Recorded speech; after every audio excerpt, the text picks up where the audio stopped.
Marie Denier, vous êtes directrice générale adjointe de ce CHU de Lille. Alors, on sait tous, vous savez tous, hein, parce que vous êtes acteurs de ce sujet, que ce CHU de Lille a toujours mis en priorité stratégique l'approche des maladies rares, et ça s'articule aujourd'hui autour du centre d'expertise maladies rares. Expliquez-nous comment fonctionne le réseau de soins et de recherche efficace aujourd'hui. Bonsoir Jean-Michel Lebris, bonsoir à toutes et à tous qui êtes connectés.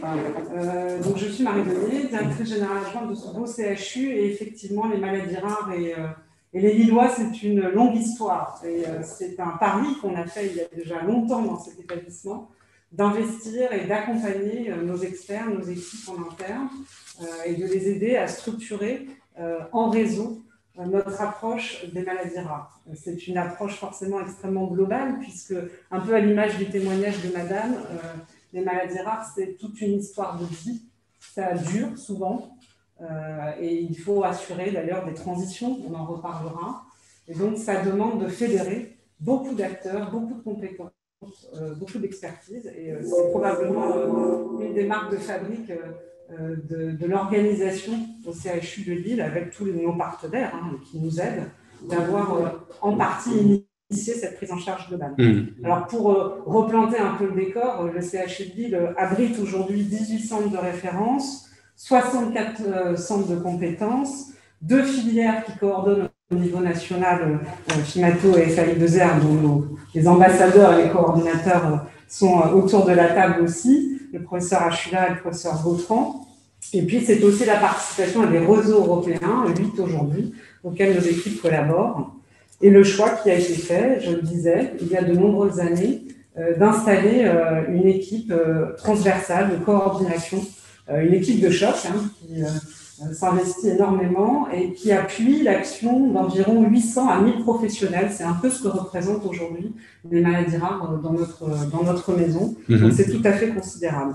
Mais au-delà des chiffres, moi je voulais souligner que ce sont d'abord des femmes, des hommes qui sont engagés à tous les niveaux de leurs compétences, qu'ils soient médecins, qu'ils soient assistantes sociales, diététiciennes, tous les métiers de la recherche sont concernés, qui sont très convaincus que dans les maladies rares, et c'est aussi notre conviction au sein de l'institution, on gagne un peu tous les jours.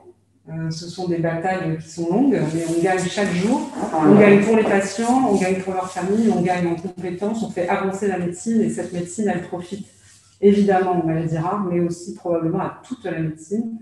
Et on sait que tout ce qu'on découvre et tout ce que nous apprennent les maladies rares nous est utile souvent dans des maladies plus communes et va servir le programme de la médecine dans son ensemble. Ah, c'est intéressant ce que vous dites, parce que donc 2 points à retenir. D'abord, ces centres qui regroupent vraiment l'ensemble des acteurs, médicaux évidemment, paramédicaux, administratifs, tout le monde y est. Alors le transverse, vous le connaissez tous et vous le vivez tous, vous le pratiquez tous dans vos métiers, mais c'était un principe fondateur de ces réseaux.